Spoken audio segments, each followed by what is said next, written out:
আসসালামু আলাইকুম এভরিওয়ান। আজকে আমি আপনাদের সাথে শেয়ার করব খুবই ইজি ওয়েতে মজাদার সিজলিং রেসিপি। আর এই সিজলিংয়ের রেসিপিটা আপনারা ঝটপট বাড়িতে কিভাবে বানিয়ে নিতে পারবেন সেটাই এখন আমি দেখিয়ে দিচ্ছি। সিজলিংটা তৈরি করার জন্য প্রথমে আমি একটা প্যানে তেল দিয়ে দিচ্ছি 4 টেবিল চামচ পরিমাণ। তারপর দিয়ে দিব মুরগির মাংস। মুরগির মাংসগুলোকে আমি লম্বা লম্বা করে কেটে নিয়েছি। আর এখানে আমি মুরগির বুকের মাংস ইউজ করেছি। একটু নেড়ে চেড়ে আমি মশলাটা দিয়ে দিচ্ছি 1/2 টেবিল চামচ পরিমাণ মরিচ গুঁড়ো। আদা রসুন পেস্ট দিচ্ছি আমি 1 টেবিল চামচ পরিমাণ। এখানে আমি দিয়ে দিচ্ছি ভিনেগার 1.5 টেবিল চামচ পরিমাণ।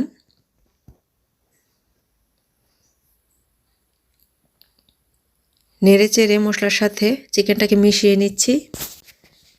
দিয়ে দিচ্ছি গোলমরিচ গুঁড়ো 1/2 চা চামচ পরিমাণ। এখানে আমি কালো গোলমরিচ গুঁড়ো ইউজ করব।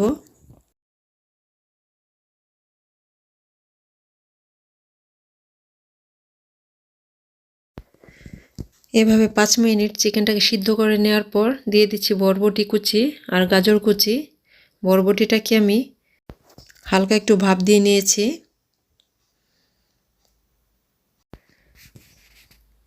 আর আমি পুরো রান্নাটা হাই হিটেই করব। এখন একটু নেড়ে চেড়ে দিচ্ছি।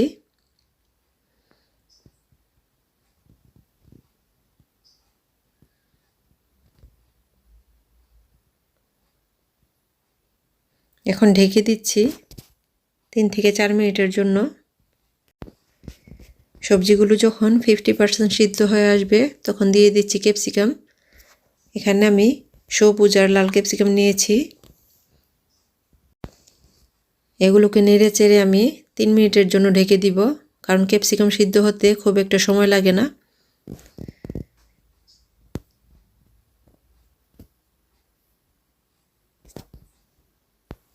এখানে আমি নিয়ে নিচ্ছি 2 টেবিল চামচ পরিমাণ কর্নফ্লাওয়ার। এটাকে আমি পানি দিয়ে গুলিয়ে নিব। এখানে দিয়ে দিচ্ছি সয়া সস 2 টেবিল চামচ পরিমাণ। ওয়েস্টার সস দিচ্ছি আমি 2 টেবিল চামচ পরিমাণ।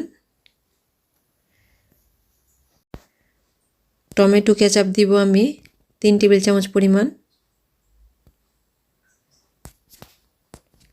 সবশেষে দিয়ে দিচ্ছি 1/2 চা চামচ পরিমাণ চিলি ফ্লেক্স। আর দিয়ে দিচ্ছি সামান্য পরিমাণ পানি। এই সসটাকে আমি মিশিয়ে নিচ্ছি।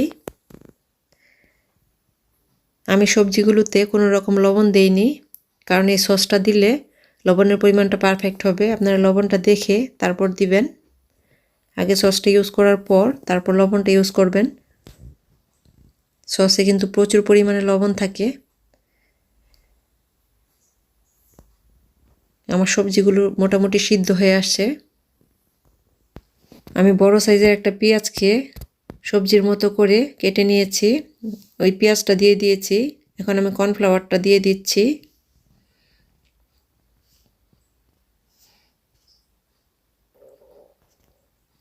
নেড়ে চেড়ে 2 মিনিট পর আমি নামিয়ে নিব। আমার সিজলিংটা মোটামুটি রেডি হয়ে গিয়েছে। চাইনিজ সবজিটা বেশি সিদ্ধ হয়ে গেলে কিন্তু ভালো লাগে না। আমি একটা ফ্রাই প্যান 15 মিনিটের মতো চুলায় বসিয়ে অনেক বেশি গরম করে নিয়েছি। এখন এখানে দিয়ে দিচ্ছি 2 টেবিল চামচ পরিমাণ বাটার।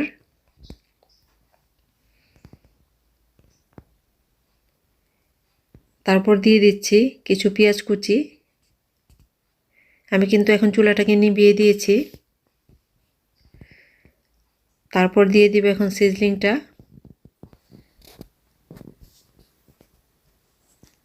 আমি সিজলিংটা ঢেলে দিয়েছি। ফ্রাই প্যানটা এখনও প্রচণ্ড গরম। আমার সিজলিংটা রেডি হয়ে গিয়েছে।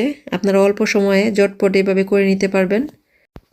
ঝামেলা ছাড়া এভাবে আপনারা সিজলিংয়ের রেসিপিটা করে নিতে পারেন।